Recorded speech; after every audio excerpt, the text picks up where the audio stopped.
To ഹോട്ടലാണ്. പക്ഷേ ട്രാഫിക്കിൽ ഒരു 3-4 കിലോമീറ്ററേ ഉള്ളൂ എങ്കിൽ പോലും ട്രാഫിക്കിൽ നമ്മൾ എത്തുമ്പോൾ ഒരു നേരമാവുമെന്നാണ് തോന്നുന്നത്. എന്താ സംഭവം എന്നറിയത്തില്ല.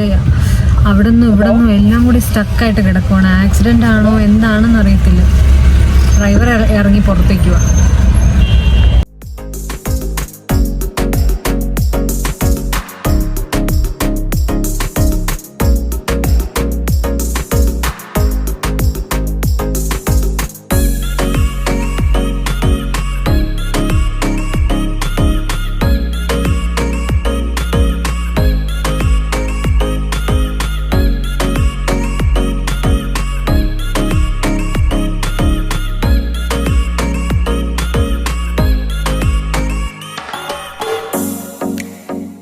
അങ്ങനെ ഞങ്ങൾ സക്സസ്ഫുള്ളായിട്ട് കാഠ്മണ്ഡു ഹോട്ടലിൽ ചെക്ക് ഇൻ ചെയ്തു. ഇവിടെ ലിഫ്റ്റ് ഇല്ല, 4th ഫ്ലോർ നമ്മൾ നടക്കണം. അതൊരു പാടാണ്, ബട്ട് ഇറ്റ്സ് ഓക്കെ. അങ്ങനെ നമ്മളൊരു അടിപൊളി മസാല ടീ കുടിച്ചുകൊണ്ട് നമ്മൾ ഇന്നത്തെ ഐറ്റ്നറി ഇവിടെ സ്റ്റാർട്ട് ചെയ്യുകയാണ് ഗൈസ്. നമ്മളിവിടെ ഫുഡ് ഓർഡർ ചെയ്തിട്ടുണ്ട്. ചിക്കൻ ബിരിയാണി, ചിക്കൻ താലി, ഇതെല്ലാം കഴിച്ചുകൊണ്ട് നമ്മൾ ട്രിപ്പ് ഓണാക്കിയാണ് ഒഫീഷ്യലി.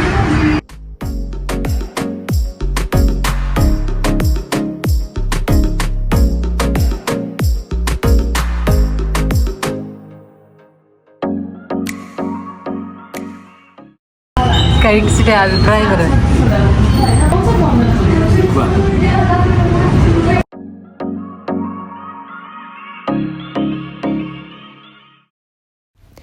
ഭക്ഷണമെല്ലാം കഴിച്ചതിന് ശേഷം നമ്മൾ ഫസ്റ്റായിട്ട് എക്സ്പ്ലോർ ചെയ്യാം എന്ന് വിചാരിച്ചത് കാഠ്മണ്ഡു സിറ്റി തന്നെയാണ്. ഞങ്ങളുടെ ഹോട്ടലിൻ്റെ അവിടെ നിന്നും ടാക്സിയിൽ ഭയങ്കര ട്രാഫിക് ആയത് കാരണം നമ്മൾ നടക്കാം എന്ന തീരുമാനം എടുക്കുമായിരുന്നു. കാഠ്മണ്ഡുവിൽ നേപ്പാളിൽ പൊതുവെ കുറച്ച് ട്രാഫിക് കൂടുതലാണ്. നമ്മൾ കുറച്ച് ഡിസ്റ്റൻസ് ആണെങ്കിൽ പോലും നല്ല ട്രാഫിക് നമ്മൾ എക്സ്പീരിയൻസ് ചെയ്തിട്ടുണ്ടായിരുന്നു ഈ 3 ഡേയ്സിൽ. കടകളും ഇങ്ങനെ നമുക്ക് കാണാൻ പറ്റുമായിരുന്നു, ലൈക്ക് ഹാൻഡ് മെയ്ഡ് സാധനങ്ങൾ, പിന്നെ ഈ പശ്മീരി ഷോളുകൾ, പിന്നെ ഒരുപാട് ഇങ്ങനത്തെ ജെം സ്റ്റോൺസിൻ്റെ കടകൾ കണ്ടു കേട്ടോ. പക്ഷെ നല്ല എക്സ്പെൻസീവ് ആണ്. ബട്ട് പല വെറൈറ്റീസിലുള്ള ജെം സ്റ്റോൺസും അതിൽ ഉണ്ടാക്കിയിരിക്കുന്ന ജ്വല്ലറീസിൻ്റെയും കടകൾ ഒത്തിരി കാണാനായിട്ട് സാധിച്ചു.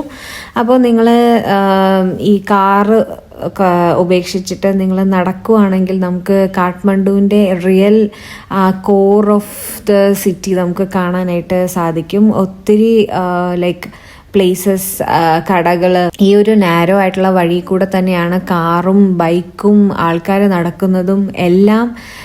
വളരെ വളരെ നമുക്ക് നിമിഷ നേരം കൊണ്ട് ഫാസ്റ്റായിട്ട് സംഭവങ്ങൾ നടക്കുന്ന ഒരു ഭയങ്കര ബിസി ആയിട്ടുള്ള ഒരു സ്ട്രീറ്റാണ് ഇത്.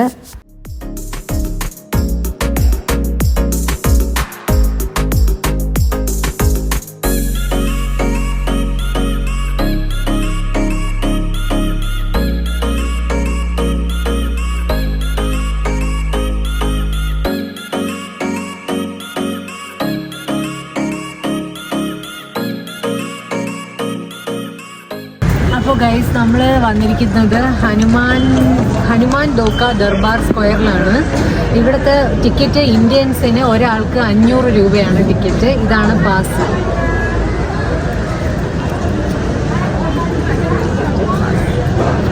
ഇതിൽ നമുക്ക് അവരൊരു മാപ്പ് പ്രൊവൈഡ് ചെയ്യും. അതിൽ ഇത്രയും സ്ഥലങ്ങൾ കാണാൻ പറ്റും. ഇത്രയും സ്ഥലങ്ങൾ നമുക്ക് നടന്ന് കാണാൻ പറ്റും. അപ്പം 500 രൂപ ടിക്കറ്റ് എടുത്തു കഴിഞ്ഞ് കഴിഞ്ഞാൽ ഇന്ത്യൻസിന്, അല്ല അതർ നാഷണാലിറ്റീസിനാണെങ്കിൽ 1000 നേപ്പാളി റുപ്പീസാണ്. ഇന്ത്യൻസിന് 500 ഒരാൾക്ക്. അങ്ങനെ ഞങ്ങൾ 1000 പേ ചെയ്ത് ടിക്കറ്റ് എടുത്തു, മാപ്പ് എടുത്തു. അപ്പോൾ ഞങ്ങൾ ഓരോരോ സ്ഥലങ്ങളായിട്ട് എക്സ്പ്ലോർ ചെയ്യാൻ പോവുകയാണ്. കാഠ്മണ്ഡുവിൻ്റെ ഹൃദയഭാഗത്തിൽ സ്ഥിതി ചെയ്യുന്ന ഒരു ഇമ്പോർട്ടൻ്റ് ആയിട്ടുള്ള ഒരു സ്ഥലമാണ് ഹനുമാൻ ദോക്ക ദർബാർ സ്ക്വയർ. ഇതിൽ എന്ന് പറയുന്നത് നമ്മൾ ബ്യൂട്ടിഫുൾ ആയിട്ടുള്ള അമ്പലങ്ങൾ, ബോത്ത് ഹിന്ദു ആൻഡ് ബുദ്ധിസ്റ്റിൻ്റെ അമ്പലങ്ങൾ കംപ്രൈസ് ചെയ്തിട്ടുള്ള ഒരു സ്ഥലമാണ്. ഇതിൻ്റെ പ്രത്യേകത എന്ന് പറയുന്നത് ഇതൊരു പഗോഡ സ്റ്റൈലിലാണ് ഇതുണ്ടാക്കിയിരിക്കുന്നത്. അതും 12th to 18th സെഞ്ച്വറിക്ക് ഇടയ്ക്കാണ് ഇത് ഉണ്ടാക്കിയിരിക്കുന്നത്. നമുക്ക് ഒത്തിരി അമ്പലങ്ങൾ കാണാനായിട്ടുണ്ട്. ഒത്തിരി ഹിസ്റ്ററി നിറഞ്ഞിട്ടുള്ള ഒരു സ്ഥലമാണ്. നമുക്ക് അവർ തരുന്ന മെനുവിനകത്ത് നമുക്ക് ലൊക്കേഷൻസും കാര്യങ്ങളൊക്കെ നമുക്ക് കാണാനായിട്ട് സാധിക്കും. അപ്പോൾ കാഠ്മണ്ഡുവിൽ വന്നു കഴിഞ്ഞാൽ നിങ്ങൾ ഈ സ്ഥലം എന്തായാലും ഉറപ്പായിട്ടും ആരും മിസ് ചെയ്യൂല. Because one of the first place to visit Kathmandu വന്നാൽ അത് ദർബാർ സ്ക്വയർ തന്നെയാണ്. നമ്മൾ ചെല്ലുമ്പോൾ തന്നെ ഒത്തിരി ഗൈഡുകൾ അവിടെ നമുക്ക് അസിസ്റ്റൻസ് വേണമെന്ന് ചോദിച്ചുകൊണ്ട് വരും. ലൈക്ക് അവർ നമ്മൾ പൈസ പറഞ്ഞു കഴിഞ്ഞാൽ ഗൈഡ് ആൾക്കാർ ഒത്തിരി പേര് അവിടെ വെയിറ്റിംഗ് ആണ്. അപ്പം ഞങ്ങളെ ഗൈഡ് എടുത്തില്ല. അപ്പം നിങ്ങൾക്ക് ഗൈഡ് ഫുൾ ഹിസ്റ്ററി എക്സ്പ്ലെയിൻ ചെയ്ത് മുഴുവനായിട്ടും അറിയണം എന്ന ക്യൂരിയോസിറ്റി ഉണ്ടെങ്കിൽ ഗൈഡിനെ എടുത്തു കഴിഞ്ഞാൽ നമുക്ക് ഫുള്ള് അവർ തന്നെ നമ്മൾക്ക് കാണിച്ചു തരികയും ചെയ്യും.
രണ്ടാമത്തെ സ്ഥലം സ്വയംഭൂ ടെമ്പിൾ അല്ലെങ്കിൽ മങ്കി ടെമ്പിൾ എന്നും പറയും.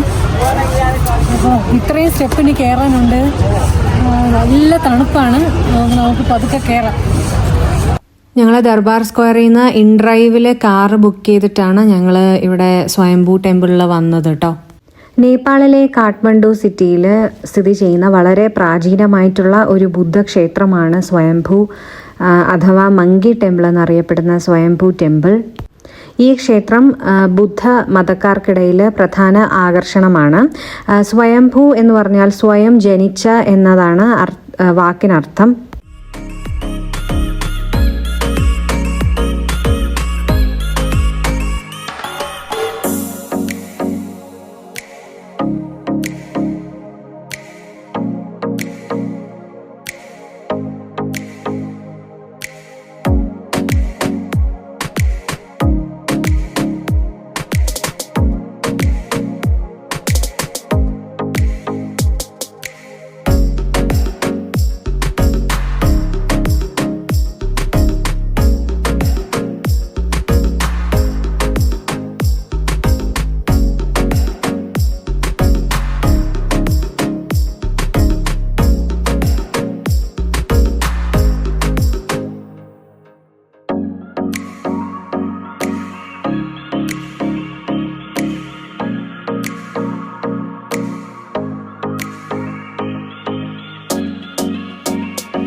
ഇതെന്തോ ഇങ്ങനെ നമ്മൾ ചെയ്ത് കഴിഞ്ഞാൽ എന്തോ നല്ലതാണെന്ന് തോന്നുന്നു. ഇങ്ങനെ വീഡിയോസിൽ കണ്ടിട്ടുണ്ട്. ഇതെന്തോ ഓരോ ഇത് കഴിയുമ്പോഴത്തേക്കും ഓരോ ബുദ്ധൻ്റെ വിഗ്രഹം വെച്ചിട്ടുണ്ട്.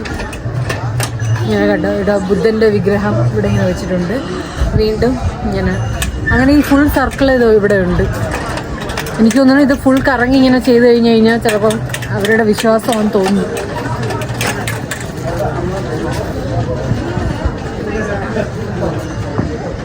സ്റ്റെപ്പ് തിരിച്ചിറങ്ങാൻ പോവുകയാണ്.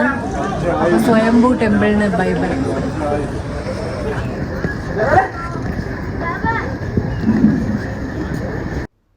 കാഠ്മണ്ഡുവിൽ സ്ഥിതി ചെയ്യുന്ന വളരെ പ്രധാനപ്പെട്ട പ്രശസ്തമായ ഒരു ഹിന്ദു ക്ഷേത്രമാണ് പശുപതിനാഥ് ടെമ്പിൾ.